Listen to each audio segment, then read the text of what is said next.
Hello everyone, Namaste. Welcome to my channel, Learn Snowflake with Ravi Dacharla. This is my very first video, and I am really excited to start this journey with you.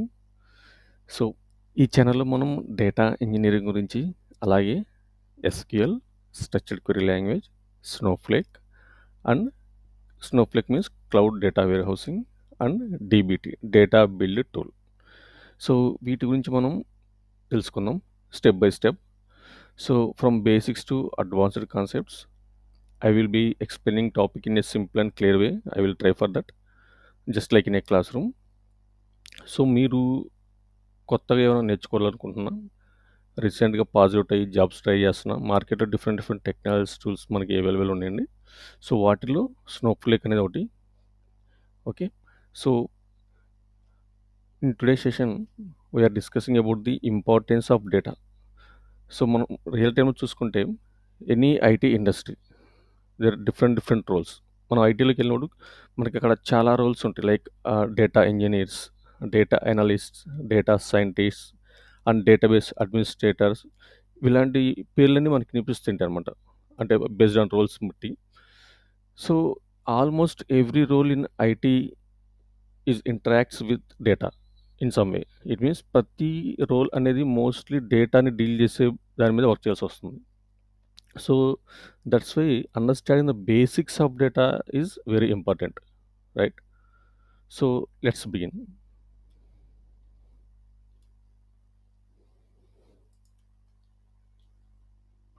So what is data? So data is raw facts and figures collected from different sources. It becomes useful information only when processed, organized and analyzed. What it means?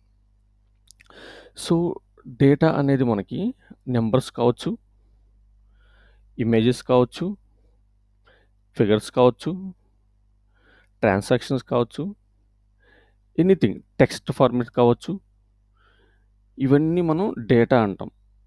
Okay. So for example class room తీసుకుందాం. So class room 60 members ఉంటే 60 మెంబర్స్కి ఉన్న 6 సబ్జెక్ట్స్లో ఎన్ని marks వచ్చినాయి, ఒక్కో స్టూడెంట్కి యావరేజ్న ఎన్ని marks వచ్చినాయి, ఇది ఒక డేటా, రైట్? సో సింపుల్గా మనం ఇదే డేటాని మనం మార్క్స్ కానీ ఇట్లా ఏం మెన్షన్ చేయకుండా జస్ట్ 40, 50, 60 అని చెప్పేసి వదిలేసామనుకోండి, అక్కడ ఒక మీనింగ్ఫుల్ అనేది ఒక ఉండదన్నమాట. డేటా ఉంది, బట్ అది మనకి అర్థమయ్యే విధంగా లేదు. అదే డేటాని ఒక టేబుల్ ఫార్మాట్లో రాసుకొని ఈ సబ్జెక్ట్కి ఇంత మార్కులు, ఈ సబ్జెక్ట్కి ఇంత మార్కులు, ఈ సబ్జెక్ట్కి ఇన్ని మార్కులు వచ్చినాయి, యావరేజ్న ఇన్ని మార్కులు వచ్చినాయి, ఇట్లా మనం ఒక స్ట్రక్చర్గా రాసుకుంటే ఆ డేటాకి మనం చూడటానికి ఒక మీనింగ్ఫుల్ ఉంటుంది. మనం ఈజీగా దాన్ని అర్థం చేసుకోగలం, right? So that is the data. So data అనేది ఎందుకు important? For example generally data is the fuel for decision making in every organisation. ఎందుకలా? డేటా అనేది ప్రతి కంపెనీకి ఒక ఫ్యూయల్‌లా పనిచేస్తుంది. ఎందుకు? ఏమైనా డిసిషన్స్ తీసుకోవాలన్నా ఏదైనా సరే డేటానే కావాలి కంపల్సరీ. సో ఎలా ఉపయోగపడుతుంది డేటా అనేది బిజినెస్‌కి డిసిషన్స్ తీసుకోవటానికి? For example we can take the example wise. Okay. ఒక కంపెనీ ఒక క్రొత్త ప్రోడక్ట్‌ని లాంచ్ చేయాలంటే వాళ్ళు ఫస్ట్ ఏం చేస్తారు? ఆ ప్రోడక్ట్ గురించి రీసెర్చ్ చేస్తారు. అది కస్టమర్ రిక్వైర్మెంట్స్‌ని ఎలా ఫుల్‌ఫిల్ చేయగలదు, వాళ్ళ డిమాండ్‌ని ఎలా ఫుల్‌ఫిల్ చేయగలదనే పాయింట్ ఆఫ్ వ్యూలో ఆలోచిస్తారు. అంటే ప్రీవియస్‌గా వాళ్ళు కొంత డేటా అనేదాన్ని కలెక్ట్ చేసుకుంటారు. కస్టమర్స్ నుంచి కానివ్వండి, వాళ్ళ డిస్ట్రిబ్యూటర్ దగ్గర నుంచి కానివ్వండి, ఎవరి దగ్గర నుంచి సరే. కొంత డేటా కలెక్ట్ చేసుకొని, ఆ డేటా బేస్ చేసుకొని వాళ్ళకి తగినట్టు విధంగా ప్రోడక్ట్ అనేది తయారు చేయడానికి ట్రై చేస్తారు, రైట్? అంటే అలా తీసుకున్న ఎఫెక్టివ్ డేటా తీసుకొని దాని ద్వారా ఎఫెక్టివ్ డిసిషన్ తీసుకుంటేనే ఆ ప్రోడక్ట్ అనేది మార్కెట్‌లో సర్వే అవ్వగలదు, రైట్? సో మెయిన్ డేటా అనేది బిజినెస్ కానివ్వండి, ఇక్కడ బిజినెస్ అంటే కంపెనీ. బిజినెస్‌కి కానివ్వండి, డిసిషన్ మేకర్స్‌కి కానివ్వండి, అంటే హైర్ అఫీషియల్స్ గాని అట్లా ఒక డిసిషన్ తీసుకోవటానికి they are depending upon the valuable and accurate data, right? Second one, personalization. So what it mean? Data helps in tailoring experience to individuals. For example, మనం YouTube video చూస్తుంటాం, right? So YouTube video చూస్తున్నప్పుడు నేను ఒక for example నేను ఒక old songs, retro songs వింటాను అనుకోండి. So నేను ఒక సాంగ్ సెలెక్ట్ చేయంగానే ఆటోమేటిక్‌గా based on my search criteria YouTube ఏం చేస్తుంది? సేమ్ రిలేటెడ్ సాంగ్స్ అన్నీ నాకు డిస్‌ప్లే చూపిస్తుందనమాట. అంటే నెక్స్ట్ ఈ సాంగ్ అలాగా. అంతే కదా! సో ఇట్ మీన్స్ మనం ఇచ్చే ఇన్‌పుట్ ద్వారా ఆటోమేటిక్‌గా యూట్యూబ్ ఏం చేస్తుంది? దానికి రిలేటెడ్ ఉన్నటువంటి అన్ని సాంగ్స్ మనకి చూపిస్తుంది. రైట్. సో ఈ విధంగా వాళ్ళు డేటాని యూజ్ చేసుకుంటారు. అక్కడ డేటా ఏంటి? మనం ఇచ్చిన ఇన్‌పుట్. నాకు సో అండ్ సో సాంగ్స్ నాకు చూడాలని ఎట్లా ఆ విధంగా. Next efficiency and cost shaving cost saving. Data shows where time or money is being wasted. Right. It means ఇప్పుడు మనం చూస్తున్నాం. ఇప్పుడు వీకెండ్ ఫార్మా ఇండస్ట్రీని తీసుకుందాం. ఆర్ మనం ఒక సింపుల్ ఎగ్జాంపుల్ తీసుకుంటే మనం లేటెస్ట్ టెక్నాలజీ ద్వారా కొత్త కొత్త మిషన్స్ కానివ్వండి, కొత్త కొత్త ఇన్నోవేషన్ ప్రొడక్ట్స్ కానీ వస్తున్నాయి. అవన్నీ ఏం చేస్తున్నాయి? మనం చేసే వర్క్ లోడ్‌ని తగ్గిస్తున్నాయి. మిషన్సే వర్క్ చేసేస్తున్నాయి. Right. So, for that also ఇప్పుడు ఒక రైతున్నాడు, వ్యవసాయం చేస్తున్నాడు. ఒకప్పుడు వ్యవసాయం చేయాలంటే చాలామంది కూలీలు, చాలామంది వర్కర్స్ అంతా పని చేయాల్సొచ్చేది. కానీ ఇప్పుడేంటి అంతా మిషన్స్ వచ్చేసినాయి, డ్రోన్స్ వచ్చేసినాయి. ఒకప్పుడు 10 మంది చేసే పనిని ఇప్పుడు ఇద్దరు చేస్తున్నారు. రైట్. సో, ఈ విధంగా కూడా మీన్స్ ఇక్కడ డేటా ఎలా యూజ్ అవుతుందంటే, వాళ్ళు రీసెర్చ్ చేసి, వాళ్ళు అనాలిసిస్ చేసి, కొత్త కొత్త ప్రొడక్ట్స్ కనుక్కుంటారు. అలా చేయాలన్నా కూడా వాళ్ళకి బ్యాక్ ఎండ్ డేటా అనేది అవసరం. ఇది మార్కెట్‌లో మనం తయారు చేసాము. ఇది మార్కెట్‌లో ఎలా ఎళ్తుంది? ఎలా వాళ్ళు రిసీవ్ చేసుకుంటున్నారు? వాళ్ళ ఫీడ్‌బ్యాక్స్ ఏంటి? మరలా దాన్ని మనం ఏమైనా రీమోడల్ చేయాలా? ఇలా different different type of dishes అన్నీ తీసుకోవాలన్నా కూడా మనకి డేటానే కావాలి. Right. Next innovation.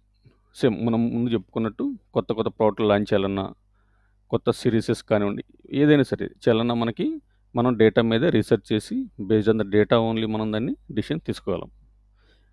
Predicting power. So, here predictive power means simple example మనం ఆండ్రాయిడ్ మొబైల్ యూజ్ చేస్తున్నాము. మనం డైలీ వెదర్ చూస్తుంటాం. సో, సేమ్ ఈరోజు వెదర్ చూపించినప్పుడు అలాగే సారీ నెక్స్ట్ కమింగ్ 15 డేస్‌కి ఆర్ 1 వీక్‌కి వెదర్ అనేది మనకి ఫోర్‌కాస్టింగ్ చూపిస్తా ఉంటుంది. అది ఎలా చూపిస్తుంది? ఎలా తెలుస్తుంది? It means based on the previous data, right? So, ఈ వెదర్ యాప్స్ అనేవి ఆ డేటాను బేస్ చేసుకొని నెక్స్ట్ 7 డేస్ ఎలా ఉండొచ్చు, రైట్? అనేది వాళ్ళు ప్రిడిక్ట్ చేస్తారు. ప్రిడిక్ట్ చేసి మనకి డిస్‌ప్లే చేస్తారు, రైట్? సో, ఈ విధంగా చూసుకుంటే డేటా అనేది మనకి ప్రతి యాస్పెక్ట్స్‌లో మనం చేసే ప్రతి పనిలో, మనం తీసుకునే ప్రతి డెసిషన్‌లో డేటా అనేది ఇన్వాల్వ్ అనేది ఉంటుందండి.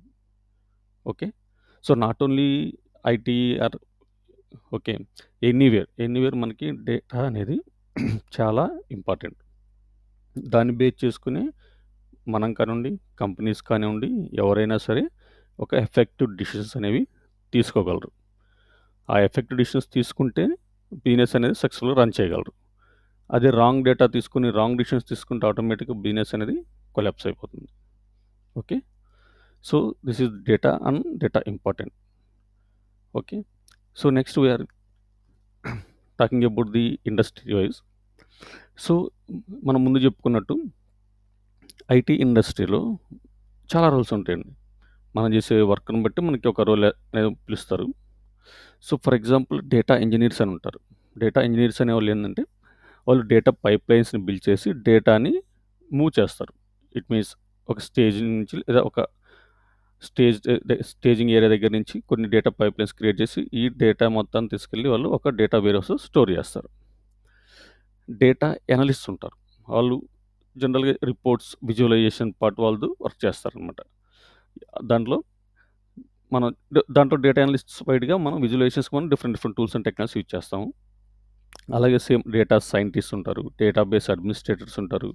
అంటే మనకి యాక్సెస్ ఇవ్వటము, ఇవన్నీ దాన్ని మెయింటెనెన్స్ చేయటం మొత్తం ఇలా అడ్మినిస్ట్రేటర్స్ వీళ్ళు చూసుకుంటూ ఉంటారనమాట. So, almost every role in IT interacts with the data. ప్రీవియస్‌లీ మనం చెప్పుకున్నట్టు. Okay. Right. Next, we are discussing about the data life cycle. So, what is data life cycle? So, data life cycle here we can see. So, from starting point to ending point, how the data act and how the data was useful, right? So, ఈ data లైఫ్స్‌లో ఒక data అనేది starting point నుంచి చివరి వరకు మనం ఎలా దాన్ని use చేస్తాము, ఎలా స్టోర్ చేస్తాము, ఎలా ప్రాసెస్ చేస్తాము, ఫైనల్‌గా వచ్చినటువంటి అవుట్‌పుట్ తోటి ఎలా మనం డిసిషన్స్ తీసుకుంటాం. So, here the first step was data collection. Data collection means gathering raw data from various sources. For example, ఒక మార్కెటింగ్ టీమ్ ఉందనుకోండి. సో, మార్కెటింగ్ టీమ్ ఉంటే, మార్కెటింగ్ టీమ్ ఏం చేస్తుంది? ప్రోడక్ట్‌ని మార్కెటింగ్ చేస్తుంది.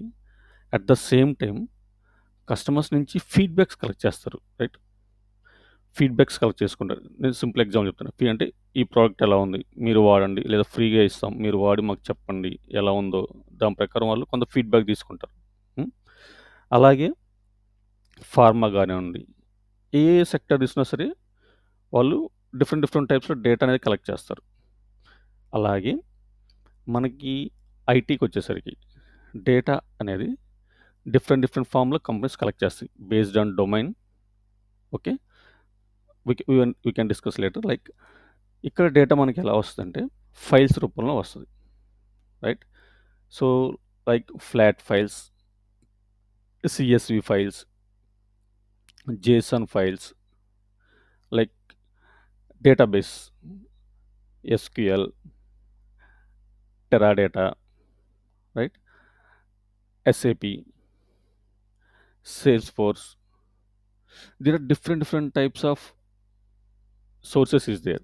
So, from these sources, generally, they are collecting the raw data. Okay. So, next step, data storage. What is data storage? So, once we are collecting the data, we need to store this data, okay, in a central system, right? So, మనం ఈ రా డేటాను తీసుకున్న తర్వాత, ఈ data మొత్తాన్ని మనం different source నుంచి రా డేటా తీసుకుంటున్నాం. ఇది తీసుకున్న మొత్తం డేటాను తీసుకెళ్ళి మనం ఒక సెంట్రల్ స్టోరేజ్ పాయింట్‌లో స్టోర్ చేయాలి ఇనిషియల్‌గా. Right. So, for this companies generally used on premises databases like Microsoft SQL servers, Oracle database, MySQL, PostgreSQL like this. Okay. So, but today platforms like Snowflake allow storing huge amount of data in the cloud. Snowflake also data warehouse database. Okay. But it cloud data warehousing. Okay. So, once we store the data, we need to process the data. Process means transforming data into useful formats. So, first నేను data collect చేసాను different source నుంచి. తర్వాత ఈ డేటాను తీసుకెళ్ళి ఒక central storage పాయింట్‌లో store చేశాను. నెక్స్ట్ నేనేం చేస్తాను, ఈ స్టోర్ చేసిన డేటాని ప్రాసెసింగ్ చేస్తా. అంటే ఈ డేటాలో డూప్లికేట్స్ ఉంటాయి. మేబీ రాంగ్ డేటా ఉండొచ్చు. ఎర్రర్ డేటా ఉండొచ్చు. At the same time incomplete values ఉండొచ్చు. రైట్? సో, ఇవి అన్నిటిని రెక్టిఫై చేసుకోవటానికి యాస్ ఎ డేటా ఇంజినీర్ నేను ఆ డేటా మొత్తాన్ని క్లీన్ చేసి, అలాగే డేటాని ట్రాన్స్‌ఫార్మ్ చేసి, ఒక మీనింగ్‌ఫుల్ ఫార్మాట్‌లో ప్రిపేర్ చేస్తా. రైట్? సో, ఫర్ ఎగ్జాంపుల్ నాకు నా దగ్గరకొక స్టూడెంట్స్ డేటా వచ్చింది. జనరల్‌గా మనం నేము, ఐడీ, నేము, జెండర్ ఇలా ఉంటది. ఫర్ ఎగ్జాంపుల్ జెండర్‌కొచ్చేసరికి ఒక పర్సన్ ఉన్నాడు. జెండర్ వచ్చేసి ఎమ్ అని ఉంది. Male. It means male. Second person ఉన్నాడు. జెండర్ వచ్చేసి ఎంఏఎల్ఈ అని రాసింది. మేల్ అని ఉంది. థర్డ్ పర్సన్ ఉన్నాడు. జెండర్ వచ్చేసరికి మ్యాన్ అని ఉంది. ఎంఏఎన్ అని ఉంది. ఈ 3 ఎగ్జామ్స్‌లో జెండర్ అనేది మేల్. బట్ అక్కడ మనకి వచ్చిన డేటా ఎలా ఉంది? ఒకరికి ఎమ్ అని ఉంది. ఒకరికి ఎంఏఎల్ఈ మేల్ అని ఉంది. ఒకరికి ఎంఎన్ మ్యాన్ అని ఉంది. యాస్ ఎ డేటా నేనేం చేస్తాను? ఒక కన్సిస్టెన్సీ అండ్ ఒక స్టాండర్డైజేషన్, ఒక హార్మనైజేషన్ మెయింటైన్ చేయటానికి నేనేం చేస్తానంటే అన్నిటికి ఒకటే పెడతాను జెండర్. మేల్ అని పెడతాను. రైట్? సో, ప్రీవియస్‌గా ఆ డేటా అనేది అంత యాక్యురేట్‌గా, కన్సిస్టెంట్‌గా చూడటానికి కనిపియట్లేదు. బట్ నేనేం చేస్తాను అది చూసి నేను దానికి తగ్గట్టుగా ఓకే. జెండర్ అనేది ఎమ్ ఉన్నా, ఎంఎల్ మేల్ ఉన్నా, ఎంఎన్ మ్యాన్ ఉన్నా నాకు మాత్రం ఫైనల్‌గా నాకు ఎలా కనపడాలి? మేల్ అనే కనపడాలి అందరికి. ఇలా మనం డేటాని ప్రాసెస్ చేసుకుంటాం. As per the business requirement. Right? So, once డేటాని ప్రాసెస్ చేసుకున్నాక ఏం చేస్తాం మనం? ఈ డేటాని అనాలిసిస్ చేస్తాం. సో, డేటాని అనాలిసిస్ చేయటం ఏంటంటే ఈ ప్రాసెస్ చేసిన డేటా తోటి కొన్ని రిపోర్ట్స్ గానివ్వండి, కొన్ని విజువలైజేషన్‌గా అట్లా మనం దాన్ని ఈ డేటాని డిస్‌ప్లే చేసుకొని, దీని ప్రకారం ఏం చేస్తాం మనం ఫైనల్‌గా ఒక డెసిషన్ మేకింగ్ అనేది తీసుకుంటాం. రైట్? సో, ఫైనల్‌గా ఏమవుతుంది? ఈ డేటాని యూజ్ చేసుకొని బిజినెస్ ఓనర్స్ కానివ్వండి, హైయర్ అఫీషియల్స్ కానివ్వండి, బిజినెస్ ఓనర్స్‌గా ఇట్లా డిఫరెంట్ పర్సన్స్ ఉంటారు. వాళ్ళందరూ ఈ డేటాని తీసుకొని, దీన్ని బేస్ చేసుకొని వాళ్ళు డెసిషన్స్ అనేవి తీసుకుంటారు. Okay. This is data life cycle. So, first point collection of data from different sources. Second point storing the data in a central storage system. Third point we need to processing the data. There we are eliminate all the duplicates and error records or incomplete values, whatever it may be. At the same time, based on some business requirements, we do some transformations also in data processing. So once completing the data processing, we analyze the data. We are creating the charts, visualization things, and we need to create some structured format tables like that, right?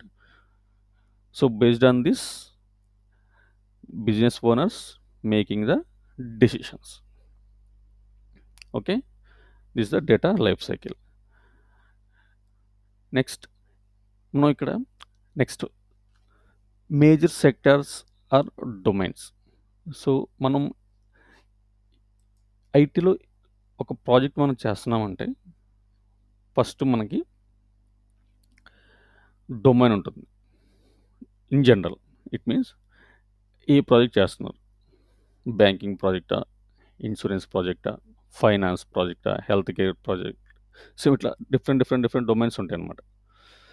So, ప్రతి domain వాళ్ళు కూడా data మీదే work చేయాలి. Right? So, ఇక్కడ నేను just సింపుల్‌గా మనకి real టైమ్‌లో ఎలా ఉంటుంది? మీరు ఎప్పుడైనా జాబ్ జాయిన్ అప్పుడు రియల్ టైమ్‌లో మీకు డొమైన్స్ అంటే ఎలా ఉంటాయి? వాళ్ళు జనరల్‌గా ఎటువంటి డేటాని కలెక్ట్ చేస్తూ, వాళ్ళు ప్రాసెస్ చేస్తూ, వాళ్ళు యూజ్ చేస్తూ ఉంటారు. జస్ట్ రియల్ టైమ్ ఎగ్జాంపుల్‌గా మనకు ఒక అవేర్‌నెస్ కోసం చూద్దాం. Right? So, first domain banking domain. Okay. So, జనరల్‌గా బ్యాంకింగ్ అనేవాళ్ళు బ్యాంక్స్ అనేవి ఎటువంటి డేటాని కలెక్ట్ చేస్తాయి మనకు తెలుసు. రైట్? మనం ఒక అకౌంట్ ఓపెన్ చేద్దాం బ్యాంక్‌కెళ్తే ఫస్ట్ వాళ్ళు కేవైసీ అంటారు. సో, మన నేము, మన age, gender, PAN card, Aadhaar card, address proofs, right? ఇవన్నీ బ్యాంకింగ్‌కి డేటా. నెక్స్ట్ అకౌంట్ ఓపెన్ చేసిన తర్వాత మనకొక డెబిట్ కార్డ్ ఇస్తారు. Right? At the same time మనకి క్రెడిట్ కార్డ్ ఇస్తారు మనం తీసుకోవాలనుకుంటే. So, credit card data, debit card data. So, నేను అకౌంట్ ఓపెన్ చేసినాక నేను నా అకౌంట్ నుంచి ఒక ₹1000 విత్‌డ్రా చేస్తాను. రైట్? ఈ ₹1000 విత్‌డ్రా చేసిన ఆటోమేటిక్‌గా బ్యాంకింగ్ సిస్టమ్ ఎంటర్ అయిపోద్ది. ఓకే. సో, నేను ఆఫ్టర్ 1 వీక్ తర్వాత నేను ఒక మినీ స్టేట్మెంట్ కావాలని బ్యాంక్‌లో మినీ స్టేట్మెంట్ టైప్ చేస్తాను. నాకు మినీ స్టేట్మెంట్ వచ్చిద్ది. అంటే ఈ 1 వీక్ నుంచి నేను చేసిన ట్రాన్సాక్షన్ మొత్తం వాళ్ళ డేటాబేస్‌లో స్టోర్ అయి ఉంటది. ఎప్పుడైతే వన్స్ నేను మినీ స్టేట్మెంట్ అని ఎంటర్ చేయగానే ఇమ్మీడియేట్‌గా నాకు మినీ స్టేట్మెంట్ వచ్చేస్తది. ఎలా వస్తుంది? ఈ డేటా మొత్తం వాళ్ళు కలెక్ట్ చేసి వాళ్ళ సెంట్రల్ స్టోరేజ్‌లో స్టోర్ చేసి పెట్టుకుంటారు. అలాగే నేను నా ఏటీఎం నుంచి ఫర్ ఎగ్జాంపుల్ ఒక రాంగ్ పిన్ అనేది ఎంటర్ చేశాను. ఓకే. రాంగ్ పిన్ ఎంటర్ చేసినప్పుడు మనకి ఒక వార్నింగ్ అలర్ట్ అనేది వస్తది. రైట్. సో, ఏంటి ఇక్కడ డేటా అనేది మనకి అలర్ట్ చేయటానికి కూడా రిస్క్‌ని అలాంటి వాటిని ముందుగానే మనకి ఇంటిమేట్ చేస్తది. మేబీ మీరు యూజ్ చేయకపోయినా సంబడీ ఎల్స్ అలా యూజ్ చేసిన రాంగ్ పాస్వర్డ్ టైప్ చేసి ఇమ్మీడియేట్‌గా మనకి అలర్ట్స్ వస్తుందా లేదా? సో, ఇక్కడ డేటా అనేది మనకి బ్యాంక్‌కి కానివ్వండి, అట్ ద సేమ్ టైమ్ పర్సన్‌కి కానివ్వండి, లాసెస్ నుంచి కానీ లేదా సమ్ థ్రెట్స్ నుంచి కానీ మనకు ముందుగానే అలర్ట్స్ అనేది ఇస్తుంది. Right. So, finally banking sector collecting the information, collecting the data from the customers. Okay. So, they are using this data for their future decision makings like that. Second one, insurance. So, insurance sector or insurance domain. Insurance based companies జనరల్‌గా మన దగ్గర నుంచి ఎటువంటి డేటాను తీసుకుంటాయి? Same banking లాగే. Name, gender, age, right? Addresses and what type of insurance. There are different type of insurance, right? General insurance, health insurance, accidental insurance, right? అక్కడ మనకు డిఫరెంట్ డిఫరెంట్ ఆఫ్ ఇన్సూరెన్స్ ఉంటాయి. బేస్డ్ ఆన్ ద ఇన్సూరెన్స్ మన ఇష్టమైనది ఏదో తీసుకుంటాం. Okay. So, for example general insurance తీసుకుంటాం. So, based on the data for example వాళ్ళు చెప్తారు మనకి ఏజ్ 30 ఇయర్స్ ఉంటే ఇంత ప్రీమియం. ఏజ్ 40 ఇయర్స్ ఉంటే ఇంత ప్రీమియం. డిఫరెన్షియేట్ ఉంటది. ఇద్దరికీ ఒకే ప్రీమియం ఉండదు కదా! అదెలా డిసైడ్ చేస్తారు? బేస్డ్ ఆన్ ఏజ్ అనేది వాళ్ళు డిసైడ్ చేస్తారు. యాక్సిడెంటల్ ఇన్సూరెన్స్ ఉంటుంది. ఎంత ప్రీమియంకి ఎంత అమౌంట్? వాళ్ళ ప్రీవియస్ హిస్టరీ ఏంటి? ఇవన్నీ చెక్ చేసుకునే వాళ్ళు మనకి ఇన్సూరెన్స్ ఇస్తారు. హెల్త్ ఇన్సూరెన్స్‌కెళ్ళామనుకోండి. హెల్త్ ఇన్సూరెన్స్‌కెళ్తే ఏం చేస్తారు వాళ్ళు? ఏజ్ ఎంత? ఈ ఏజ్ వాళ్ళకి ఈ ప్రీమియం. లేదా ఈ ఏజ్ వాళ్ళకి ఈ ప్రీమియం. రైట్? లేదా ఏమైనా డిసీజ్ ఉంటే ఇంత ప్రీమియం. ఇట్లా డిఫరెంట్ డిఫరెంట్ టైప్స్ ఇదంతా ఇలాంటి డేటా మొత్తాన్ని వాళ్ళు కలెక్ట్ చేసుకొని ఒక పాలిసీ అనేది అసైన్ చేస్తారు. అసైన్ చేసినాక ఏముంటుంది? పాలిసీ నంబర్ వస్తుంది. సమ్ అమౌంట్ అని ఉంటుంది. ఓకే. సో, మెచ్యూర్ ఇయర్స్ ఉంటుంది. ఇవన్నీ కూడా డేటా కిందకే వస్తాయన్నమాట మనకి. Okay. Next finance. So, finance means కొన్ని కంపెనీస్ ఫైనాన్స్ రిలేటెడ్ కంపెనీస్ అంటే వాళ్ళు అనాలిసిస్ చేస్తారు. ప్రతి కంపెనీ అనేది వాళ్ళ balance sheet, financial statements means cash flow statements, funds flow statements, profit and loss account statements, right? ఇలా different different types of financial స్టేట్మెంట్స్‌ని వాళ్ళు ఎవ్రీ క్వార్టర్‌కి, ఎవ్రీ 3 మంత్స్‌కి ఒకసారి ప్రొడ్యూస్ చేస్తా ఉంటారు. సో, ఆ ఫైనాన్స్ స్టేట్మెంట్స్‌ని బేస్ చేసుకొని ఆ కంపెనీస్ యొక్క పాస్ట్ పర్ఫార్మెన్స్ మనం చూడొచ్చు. ఎలా పర్ఫార్మ్ చేసినాయి అనేది. అండ్ ప్రెజెంట్ ఫైనాన్స్ రిపోర్ట్స్‌ని బేస్ చేసుకొని ఫ్యూచర్ ఎలా ఉండొచ్చు అనేది ఒక ప్రిడిక్ట్ చేయొచ్చు. ఓకే. సో, దానికి మనకి ఈ ఫైనాన్షియల్ స్టేట్మెంట్స్ అనేవి యూజ్‌ఫుల్ అవుతాయి. ఓకే. ఈ డేటాని యూజ్ చేస్తారు. ఇన్ కేస్ ఒకవేళ ఈ ఫైనాన్స్ స్టేట్మెంట్స్ డేటాని యాక్యురేట్‌గా ప్రొవైడ్ చేయకపోయినా, మనం యాక్యురేట్‌గా ఫోర్‌కాస్ట్ చేయలేకపోయినా కూడా మనకి లాస్ అనేది వచ్చేస్తది. Right? Next health care. So, health care అంటే హాస్పిటల్స్, రైట్? సో, మనం ఎప్పుడైనా హాస్పిటల్‌కెళ్ళినప్పుడు వాళ్ళు మన దగ్గర నుంచి ఎటువంటి డేటా కలెక్ట్ చేస్తారు? Same patient details, right? Age, name, address, ప్రీవియస్‌గా డిసీజ్ ఉన్నాయా? ఆ రిపోర్ట్స్ డేటా కానివ్వండి. ఇవన్నీ కలెక్ట్ చేస్తారు. ఎట్ ద సేమ్ టైమ్ వాళ్ళు ఇంటర్నల్‌గా ఎటువంటి డేటా మెయింటైన్ చేస్తారు? ఎంతమంది డాక్టర్స్ ఉన్నారు? వాళ్ళ నేమ్స్ ఏంటి? వాళ్ళ అడ్రెస్ ఏంటి? వాళ్ళు దేంట్లో స్పెషలిస్టులు, రైట్? నర్సెస్ ఉన్నారు. ఎంతమంది హెడ్ నర్సెస్ ఉన్నారు? ఎంతమంది జూనియర్ నర్సెస్ ఉన్నారు? Right? At the same time pharmacist. ఎన్ని ఫార్మసీ కంపెనీస్ ఉన్నాయి? ఇట్ మీన్స్ స్టోర్స్ ఉన్నాయి. ఫార్మసీలో ఏమేమి ఉన్నాయి? ఇట్లా ఇవన్నీ కూడా వాళ్ళకి హెల్త్ కేర్ సెక్టార్‌లో వాళ్ళకన్నీ డేటా ఇన్‌పుట్స్ అనమాట. ఇవన్నీ వాళ్ళు కలెక్ట్ చేస్తారు. సో, రియల్ టైమ్‌లో మనం ఏమైతే డిస్కస్ చేసుకున్నామో డేటా అనేది ఈ డిఫరెంట్ డిఫరెంట్ సెక్టార్స్‌లో మాక్సిమం రియల్ టైమ్ ప్రాజెక్ట్స్‌లో కూడా ఎక్కువగా ఇటువంటి డేటాస్ తోటి మనం వర్క్ చేస్తాం. Okay. Next retail and e-commerce. So, retail and e-commerce means here మనకు తెలుసు Amazon, Flipkart like that. So, here what data they are taking for example నేను ఒక స్మార్ట్ ఫోన్ గురించి రీసెర్చ్ చేశాను అనుకోండి. సో, ఆటోమేటిక్‌గా నేను ఒక ఫోన్ సెలెక్ట్ చేసినప్పుడు ఆ ఫోన్‌కి కామెంట్స్ ఉంటాయి, లైక్స్ ఉంటాయి. Right? So, based on the comments and like they or give ఒక రేటింగ్ అనేది ఇస్తారు. ఎలా ఇస్తారు రేటింగ్ అనేది? Based on data only right? So, 4 out of 5 అనుకోండి. ఓకే. ఇది మంచి మొబైల్ అని నాకంటూ నేను ఒక డిసిషన్ తీసుకుంటాను. ఎందుకు? ఆల్రెడీ దాన్ని చాలామంది కొనున్నారు. దానికి కామెంట్స్ పెట్టున్నారు. దానికి లైక్ చేస్తున్నారు. చాలామందికి ఇష్టపడని ఆ ప్రోడక్ట్ అంతే కదా! దానర్థం. Right? At the same time ఇంకా వాళ్ళు కొన్ని కొన్ని మనకి డిస్‌ప్లేలో చూపిస్తుంటారు చూస్తున్నప్పుడు. సో, ఆల్రెడీ దీన్ని ఇంతమంది కొన్నారు. లాస్ట్ మంత్ 1000 మంది ఈ ఫోన్ కొన్నారు. ఇట్లా ఇవన్నీ మనకి చూపిస్తాయి. ఎలా? ఆళ్ళంతా బేస్డ్ ఆన్ ద డేటా వాళ్ళిచ్చిన ఇన్‌పుట్స్‌ని బేస్ చేసుకొని వాళ్ళు మనకి ఇది ప్రొవైడ్ చేస్తారు. ఎందుకంటే దానివల్ల మనం ఏం చేస్తాం? ఒక డిసిషన్ అనేది తీసుకుంటాం. Right? At the same time they are maintain ఇంక్ మనకి ఆన్‌లైన్ అంటే ఈ-కామర్స్ అంటేనే orders, order details, address details, delivery dates like so, ఇవి అన్ని రిలేటెడ్ డేటా మొత్తం ఈ retail or e-commerce companies maintain చేస్తాయి. Okay. So, these are the major 5 domains in IT industry where we are working, right? So, next we will discuss about ఇక్కడ మనం కొన్ని case studies అనేది చూద్దాం. కేస్ స్టడీస్ అంటే కొన్ని కంపెనీస్ డేటాని అంతగా యూజ్ చేసుకోలేక ఈవెన్ డేటా ఉన్నా సరే కొన్ని కంపెనీస్ అనేవి కొలాప్స్ అయిపోయినాయి. అంటే మన డేటాని మిస్‌యూజ్ చేయటం వల్ల దాని ఇంపాక్ట్ ఎలా ఉంటుంది బిజినెస్ మీద అనే దాని గురించి కొన్ని సింపుల్ కేస్ స్టడీస్ చూద్దాం. ఎందుకంటే దానివల్ల మనం కొద్దిగా బెటర్‌గా అండర్‌స్టాండ్ చేసుకోగలమని. So, first one Nokia phone. So, 2000 అంతకుముందు అందరికి ఐడియా ఉంటదండి మనకి నోకియా ఫోన్స్ అంటే. కీప్యాడ్ ఫోన్స్ అని ఉన్నాయి. సో, నాకు తెలిసి అందరూ చాలామంది ఈ ఫోన్స్ అనేవి యూజ్ చేసుంటారు. సో, ఒకప్పుడు నోకియా అనేది మొబైల్ ఫోన్ ఇండస్ట్రీలో మార్కెట్ లీడర్. గ్లోబల్‌గా మార్కెట్ లీడర్ రైట్? అప్పుడు వాళ్ళకి చాలా సేల్స్ ఉండేయి. డిఫరెంట్ డిఫరెంట్ మోడల్స్ ఉండేయి. అసలు నోకియా ఫోన్స్ అంటే ఒక క్రేజ్ ఉండేదప్పుడు. కీప్యాడ్ ఫోన్స్‌కి. ఓకే.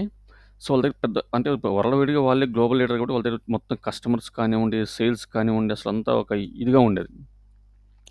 తర్వాత తర్వాత ఏమవుతుంది? అప్పుడు పబ్లిక్ అంతా మార్కెట్‌లో కొత్తగా keypad phones, touch screen phones ఇలాంటివి చిన్న చిన్నగా ఎంటర్ అవుతుంది. అలాంటి టైంలో నోకియా వాళ్ళు ఆ మార్కెట్ ట్రెండ్‌ని క్యాప్చర్ చేయలేకపోయారు. ఓకే. ఇదందరికి తెలిసిందే. వాళ్ళు ఆ మార్కెట్ ట్రెండ్‌ని క్యాప్చర్ చేయలేక వాళ్ళు ఈ కీప్యాడ్ ఫోన్స్ నుంచి స్మార్ట్ ఫోన్స్‌కి, ఆండ్రాయిడ్ మొబైల్స్‌కి, టచ్ స్క్రీన్స్‌కి వాళ్ళు త్వరగా అడాప్ట్ అవ్వలేకపోయారు. వాటిని వాళ్ళు త్వరగా వాళ్ళు అటు టర్న్ అవ్వలేకపోయారు. ఓకే. దానివల్ల ఏమైపోయింది? గ్లోబల్‌గా లీడర్‌గా ఉన్నటువంటి నోకియా మొబైల్ ఇండస్ట్రీలో పడిపోయింది.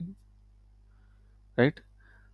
దాని తర్వాత ఆటోమేటిక్‌గా యాపిల్ కానివ్వండి, సామ్‌సంగ్ కానివ్వండి, ఇప్పుడు మనం యూజ్ చేసే చాలా మొబైల్స్ ఒప్పో అని, రియల్‌మీ చాలా కంపెనీస్ మార్కెట్‌లో వాళ్ళకంటూ ఒక పర్టిక్యులర్ షేర్ క్రియేట్ చేసుకోగలిగినాయి కానీ, నోకియా మాత్రం మార్కెట్‌లో నిలవలేకపోయింది. ఓకే. సో, ఇక్కడేంటి మనకి డేటా ఉండటం ఇంపార్టెంట్ కాదు. ఆ డేటాని ఎనలాజ్ అనాలిసిస్ చేసి, దీని ద్వారా మనం ఫ్యూచర్ పరంగా ఎలాంటి డిసిషన్స్ తీసుకోవాలని ఇంపార్టెంట్. ఓకే. ఇప్పుడు నోకియా దగ్గర మంచి కస్టమర్ బేస్ ఉంది. పెద్ద మార్కెట్ లీడర్. కానీ వాళ్ళు ట్రెండ్‌ని వాళ్ళు అడాప్ట్ చేసుకోలేకపోయారు మొబైల్ ఇండస్ట్రీలో. కాబట్టి అక్కడ గ్లోబల్ లీడర్ ఉన్న కంపెనీ మొత్తం కొలాప్స్ అయిపోయింది. Next one more company block buster. So, block buster అనేది యూఎస్ బేస్డ్ కంపెనీ. మనకి సేమ్ ఎర్లీ 2000 ఆ టైంలో మనకి డీవీడీ ప్లేయర్స్ అనేవి చాలా ఫేమస్. మనం ఏమైనా సినిమాలు చూడాలన్నా ఇవన్నీ కల మనం బయట డీవీడీ ప్లేయర్స్ తీసుకొచ్చుకొని మనం ఇంట్లో ప్లే చేసుకొని సినిమాలు చూస్తుంటాం రైట్? సో, అలా ఈ కంపెనీ అనేది యూఎస్‌లో బాగా ఫేమస్ అనమాట. ఈళ్ళు రెంటల్‌కి ఇస్తుంటారు. సో, రెంటల్‌కి ఇచ్చి ఇంటికెళ్ళినాక మనం దాన్ని సినిమాలు చూడటం అట్లా మనం దానికి అమౌంట్ పే చేసి మనం చేస్తుంటాం. Okay. So, over period of time same మనం నోకియాలో చూసినట్టుగానే ఈ డీవీడీ రెంటల్ సిస్టమ్ అనేది స్లోగా డౌన్ అయిపోతా ఎప్పుడైతే ఆల్మోస్ట్ ఈ mobile phones, touch screen phones ఇవన్నీ ఎక్కువ మార్కెట్‌లోకి వచ్చేస్తున్నాయో మనకి ఆన్‌లైన్ స్ట్రీమింగ్ ఇప్పుడు మనం చూస్తున్న ఓటీటీ యాప్స్. ఇవి స్లోగా పాపులర్ అయిపోయినాయి. సో, ఇక్కడ ఈ బ్లాక్ బస్టర్ వాళ్ళేందంటే, ఇంకా రెంటల్ డీవీడీ దాని మీదే ఫోకస్ పెట్టుకున్నారు తప్ప, పబ్లిక్ ఏం కోరుకుంటున్నారు, వాళ్ళ థింకింగ్ ఎలా ఉంది, అనేది వాళ్ళు పట్టించుకోలేదు. సో, పట్టించుకోకపోతే ఏమవుతుందిప్పుడు, మార్కెట్‌లో నెట్‌ఫ్లిక్స్ అనేది ఎంటర్ అయింది. అప్పుడు నెట్‌ఫ్లిక్స్ కూడా ఈ బ్లాక్ బస్టర్ కంపెనీతో టై అప్ అవ్వడానికి ట్రై చేశారు. మనం ఇద్దరం కలిసి స్టార్ట్ చేద్దాం. ఇట్లా లేదు మార్కెట్ ఇట్లా ఉంది. మనం ఆన్‌లైన్ స్ట్రీమింగ్ వచ్చే లైక్ ఓటీటీ యాప్స్ ఇట్లా ఈ విధంగా మనం ఈ రెంటల్ సిస్టమ్ అనేది లేదు ఇంక ఉండదు. ఇట్లా చేద్దాం అనేసి వాళ్ళు టైప్ అవుదామంటే వాళ్ళు బ్లాక్ బస్టర్ వాళ్ళు ఒప్పుకోలేదు. సర్లే అని చెప్పి నెట్‌ఫ్లిక్స్ ఏం చేసింది వాళ్ళు ఓన్‌గా లాంచ్ చేసుకున్నారు. దానివల్ల ఏమైపోయింది ఇప్పుడు నెట్‌ఫ్లిక్స్ అనేది వరల్డ్ వైడ్‌గా మార్కెట్ లీడర్. బ్లాక్ బస్టర్ అనేది కొలాప్స్ అయిపోయింది. Okay. So, this is one more example. It means డేటాని ఇగ్నోర్ చేయటం వల్ల ఆటోమేటిక్‌గా ఏమవుతుంది ఆపర్చునిటీ కూడా మిస్ అయిపోతాం. Right? And one more example మన Indian bank Yes Bank. So, Yes Bank అనేది చాలా ఇనీషియల్‌గా 2000 ఆ టైంలో చాలా ఫాస్ట్‌గా గ్రో అయిన బ్యాంక్ అండి ఇండియాలో. చాలా బాగా ఫాస్ట్‌గా గ్రో అయిపోయింది. కానీ ఇక్కడ యెస్ బ్యాంక్ చేసిన మిస్టేక్ ఏందంటే ఎవరికి పడితే వాళ్ళు లోన్ ఇచ్చేసారు. వాళ్ళకి తెలుసు అవతల వాళ్ళు మనం ఒక బ్యాంక్ ఒక లోన్ ఇయ్యాలంటే ఏం చేయాలి? మనం ఇందాక చెప్పుకున్నట్టు ఒక సిబిల్ స్కోర్ ఎంతుందని జనరల్‌గా పర్సనల్‌గా చూసుకుంటే ఇవి చెక్ చేస్తారు. వాళ్ళకి ప్రాఫిట్ అంటే వాళ్ళు సంపాదన ఏంటి? వాళ్ళకి ఎలా ఇన్‌కమ్ జనరేట్ చేసుకోగలుగుతున్నారు? ఓకే. వాళ్ళు కట్టగలరా లేదా? ఎంత అమౌంట్ ఇస్తున్నాము? వాళ్ళకి ఎంత సాలరీ వస్తుంది? మనకి ఎంత ఇస్తే మనకి వాళ్ళు రీపే చేయడానికి వాళ్ళకి కంఫర్ట్‌గా ఉంటుంది. ఇవన్నీ బ్యాంక్స్ ఆలోచిస్తాయి. రైట్? కానీ ఆ టైంలో యెస్ బ్యాంక్ ఏం చేసింది? ఎవరు పడితే వాళ్ళు లోన్ ఇచ్చేసింది. అంటే వాళ్ళకి డేటా ప్రకారం చూసుకుంటే అయి తెలుసు అయి బ్యాడ్ లోన్స్ అని. అవతల వాళ్ళకి అంత వర్తబుల్ పర్సన్స్ కాదని కొన్ని ఇండియా టాప్ కంపెనీస్‌కి 2, 3 కంపెనీస్ ఉన్నాయి. చాలా ఫేమస్ కంపెనీస్ అవి. వాళ్ళకి లోన్ ఇచ్చేసింది. చివరికి ఏమైపోయింది? వాళ్ళకి తెలుసు అవి మంచి కంపెనీస్ కాదు. వాళ్ళ బ్యాలెన్స్ షీట్స్ కానివ్వండి, వాళ్ళ profit and loss account statements గాని చూస్తే అర్థమైపోద్ది. వాళ్ళ రీపేమెంట్ హిస్టరీస్ గాని ఇవన్నీ చెక్ చేస్తే అర్థమైపోద్ది. అవి తిరిగొచ్చే డబ్బులు కాదు. కానీ వాళ్ళు దాన్ని పట్టించుకోలేదు. పట్టించుకొని ఏం చేశారు? వాళ్ళందరూ లోన్ ఇచ్చేసారు. ఫైనల్‌గా ఏమైంది? వాళ్ళు తిరిగి లోన్ కట్టడానికి హ్యాండ్స్ అప్ అన్నారు. వాళ్ళు కట్టలేదు. ఆటోమేటిక్‌గా యెస్ బ్యాంక్ అనేది పడిపోయింది. నాకు బాగా గుర్తు దాని షేర్ ప్రైస్ కూడా ఎంతో ఉండాల్సింది ఇప్పుడు 30, 40 ఎంతో సంథింగ్ ట్రేడ్ అవుతుంది. తర్వాత ఆర్‌బీఐ వాళ్ళు, ఎస్‌బీఐ వాళ్ళతో టై అప్ అయిపోయి మళ్ళా యెస్ బ్యాంక్‌ని మళ్ళా రీకనెక్షన్ చేసుకుంటా వస్తున్నారు చిన్నగా మళ్ళీ. సో, ఇక్కడేంటి వీళ్ళిక్కడ ఫైనాన్షియల్ డేటాని ఇగ్నోర్ చేశారు. వాళ్ళ ఎవరికైతే అప్పులు ఇస్తున్నారో పెద్ద పెద్ద కంపెనీస్‌కి వాళ్ళ యొక్క ఫైనాన్షియల్ డేటాని ఇగ్నోర్ చేసి లోన్‌లు శాంక్షన్ చేయటం వల్ల వాళ్ళు తిరిగి రీపేమెంట్ చేయలేకపోవడం వల్ల యెస్ బ్యాంక్ అనేది డౌన్ అయిపోయింది. So these are 3 real examples where the companies are ignoring the data or where the companies are not acting right with respect to the data, right? So what is the future of data? అసలు ఈ data future ఏంటి? So data future just data లేకుండానే మనకి daily లైఫ్‌లో ఏ activity జరగదు. Right? జనరల్‌గా. Okay. So కాబట్టి data దానికి రిలేటెడ్‌గా ఉన్నటువంటి ఎటువంటిది అయినా సరే అవి ఎప్పటికి అలాగే ఉండిపోతాయి. ఈవెన్ మనకి ఆర్టిఫిషియల్ ఇంటెలిజెన్స్ వచ్చింది, మెషిన్ లెర్నింగ్ వచ్చింది, ఇవన్నీ వచ్చినాయి. ఏదో జాబ్స్ పోతాయి. ఏదో మేబీ కొంతవరకి కంఫర్ట్ పరంగా కొంతవరకి ఇవి మనకు కొన్ని కంఫర్ట్స్ క్రియేట్ చేస్తున్నాయి. ఆర్టిఫిషియల్ ఇంటెలిజెన్స్ కానివ్వండి, మెషిన్ లెర్నింగ్ కానివ్వండి. అవి వాటిని మనం అలాగే చూసుకోవాలి గానీ, మనం ఒక యాక్యురేట్ డేటా ఇవ్వకపోతే ఏఐ కానివ్వండి, ఎంఎల్ కానివ్వండి ఎట్లా వర్క్ అవుతుంది? ఫర్ ఎగ్జాంపుల్ ఇప్పుడు ప్రాంప్ట్ ఇంజినీరింగ్ వచ్చింది. ఎందుకు ప్రాంప్ట్ ఇంజినీరింగ్ వచ్చింది? నువ్వు ఒక ప్రాంప్ట్‌ని పర్ఫెక్ట్‌గా రాస్తేనే నీకు ఒక చాట్‌జీపీటీ కానివ్వండి, ఒక పర్‌ప్లెక్సిటీ కానివ్వండి వాళ్ళు దాని రిజల్ట్‌ని కూడా అంత ఈ విధంగా ఇవ్వగలరు. నేను అలా కాదు. నేను ఇచ్చే ఇన్‌పుట్ ప్రాంప్ట్ అని నా ఇష్టం వచ్చినట్టు ఇస్తాను. అంటే వాళ్ళు ఇచ్చే అవుట్‌పుట్ కూడా అలాగే ఉంటుంది. అవునా కదా? సో, డేటా అనేది క్వాలిటీగా ఉండాలి. ఓకే. ఆ క్వాలిటీకరం ఉన్న డేటా ఉంటేనే మనకి ఏదైనా సరే రన్ అవుతది. సో, కాబట్టి ఈవెన్ ఆర్టిఫిషియల్ ఇంటెలిజెన్స్ కానివ్వండి, మెషిన్ లెర్నింగ్ కానివ్వండి ఇవన్నీ రన్ అవ్వాలన్నా కూడా మనకి డేటా అనేది ఉండాల్సిందే. ఓకే. మనం ఎంత యాక్యురేట్ డేటా ఇస్తామో వాళ్ళ నుంచి వచ్చే అవుట్‌పుట్ కూడా అంత యాక్యురేట్‌గా ఉంటుంది. సో, మనం ఫస్ట్‌లో చెప్పుకున్నట్టు ఎలాంటి కెరీర్స్ ఉన్నాయి మనకి. సో, డేటా ఇంజినీర్ ఉంది. ఓకే. సో, ఇనీషియల్ కొంచెం data scientist, data analyst, cloud architect, business intelligence ఇవన్నీ హై డిమాండెడ్ జాబ్స్ అండి. ఇవన్నీ డేటాతోనే వర్క్ చేస్తాయి.